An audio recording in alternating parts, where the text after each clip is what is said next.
Sevgiler çiçek gibi soldurmayalım, umutlu boşluklara savurmayalım. Hayat kısa, dünyanın çilesi bitmez, yolları acılarla doldurmayalım. Hayat kısa, dünyanın çilesi bitmez, yolları acılarla doldurmayalım.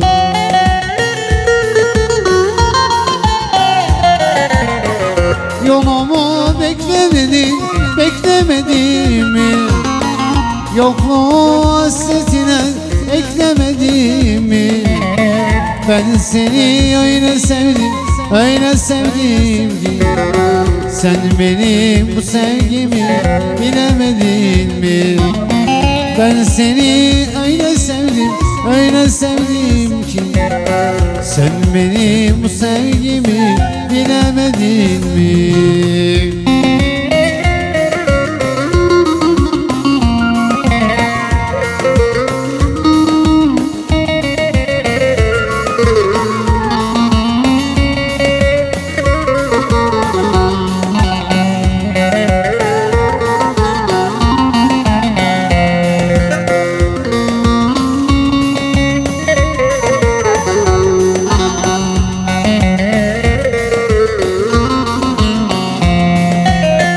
Dönerim deyip de gittiğin yerden bir haberim bile gelmedi neden?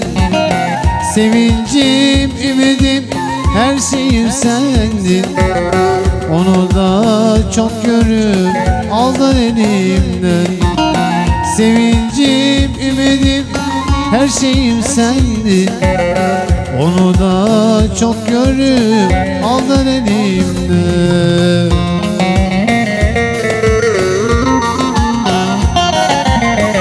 Yolumu beklemedim mi? Yokluğu hasretine eklemedim mi?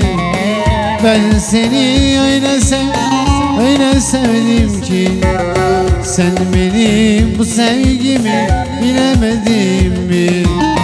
Ben seni öyle sevdim ki sen benim bu sevgimi bilemedin mi?